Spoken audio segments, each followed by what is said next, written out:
భారత్ 180 న్యూస్కి స్వాగతం.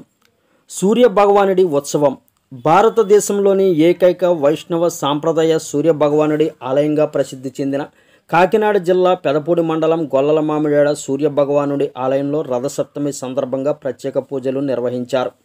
గొల్లల మామిడాడలో 122 సంవత్సరాల క్రితం కొవ్వూరి బసివిరెడ్డి ఈ ఆలయాన్ని నిర్మించారు. దేశంలో 3 ప్రాంతాల్లో సూర్య భగవానుడికి ఆలయాలు ఉన్నాయి. వీటిలో ఒరిస్సాలోని కోనార్క్ దేవాలయం, శ్రీకాకుళంలోని అరసవిల్లి దేవాలయం ఉండగా ఈ 2 దేవాలయాల్లో బ్రహ్మ మహేశ్వర సాంప్రదాయాలు కొనసాగుతుండగా మామిడాడ సూర్య భగవానుడు వైష్ణవ సాంప్రదాయంలో పూజలు అందుకుంటున్నారు. ఇక్కడ స్వామివారిని దర్శించుకున్న వారికి గ్రహ దోషాలు తొలగి కోరికలు నెరవేరుతాయని భక్తులు విశ్వసిస్తారు. రథసప్తమి రోజు మొదలు భీష్మ ఏకాదశి వరకు స్వామివారికి అనేక పూజా కార్యక్రమాలు నిర్వహిస్తారు.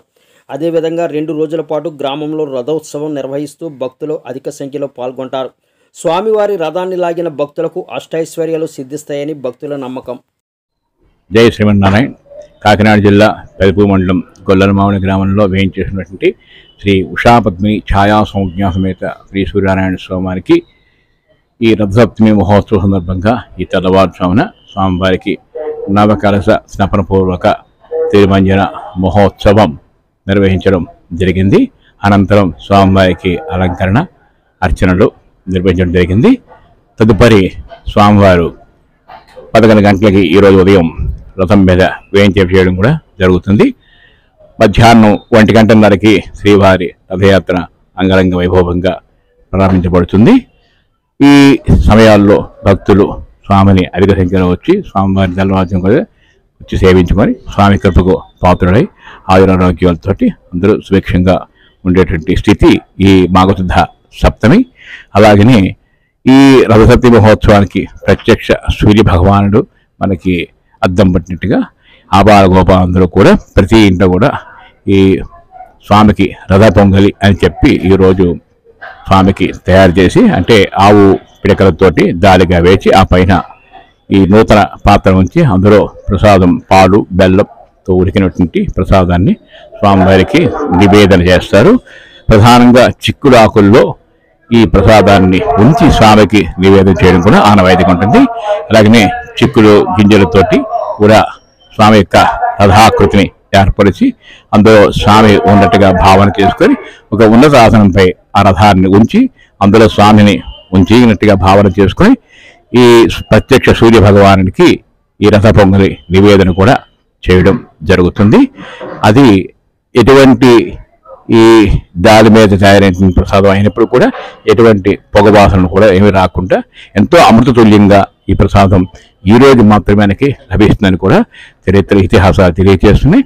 అంచేత ఆ ప్రసాదం తయారవడంలో ఎటువంటి జాగ్రత్తలు మనం తీసుకోకపోయినా స్వామి ప్రసాదాన్ని అమృతతుల్యంగా మనకి తయారు చేసి ఆ ప్రసాద నివేదనకి మనకి అందేటట్టుగా స్వామి ఇస్తారు. ఆ ప్రసాదాన్ని తిన్న వాళ్ళకే దాని రుచి తెలుస్తుంది తప్ప అది చెప్పడానికి మాటలు అలివి కావు. అంచేత ఈ రథయాత్రలో ఎవరైతే స్వామి పాల్గొని రథయాత్రలో ఉన్న స్వామి రథమే దర్శిస్తారో వారికి పునర్జన్మ నవిద్యతే అని కూడా మనకి తెలియజేస్తూ ఇటువంటి సూర్య భగవాన్ తాలూకా ఆలయాల మనకి లెక్కగా యావత్ భారతదేశంలో ప్రధానంగా 24 సూర్యక్షేత్రాలు ఉన్నాయి. అందులో ఆంధ్రాలో ఇటు మనకి ఈ కాకినాడ జిల్లాలో ఉన్నటువంటి గొల్లల మామిడాడ, అలాగే శ్రీకాకుళం జిల్లాలో ఉన్నటువంటి అరసవల్లి సూర్యక్షేత్రం మనకి ఆంధ్రాలో 2 చేరువ రావడం మనకి ఎంతో విశిష్టత. మిగిలినవన్నీ కూడా ఈ 82 సూర్యక్షేత్రాలు దేశవ్యాప్తంగా ఉన్నాయి. అటువంటి సూర్యక్షేత్రంలో మళ్ళీ మనకి ఈ నెల 20వ తారీఖు స్వామికి భీష్మ ఏకాదశి కళ్యాణ మహోత్సవం రాత్రి 7 గంటలకి నిర్వహించుకోవడం ఈ ఆలయంలో జరుగుతుంది. స్వామివారి కళ్యాణ మహోత్సవం నుంచి 5 రోజుల పాటు ఉత్సవం, అంటే ఫిబ్రవరి 25వ తారీఖు దాకా ప్రత్యేక ఉత్సవాలు నిర్వహిస్తారు.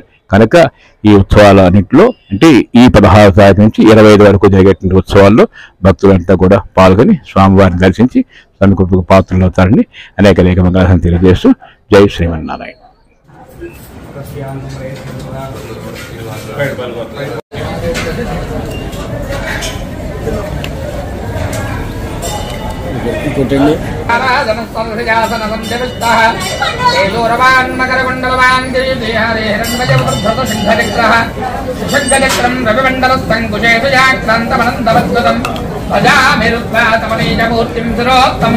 చిత్ర విభూషణో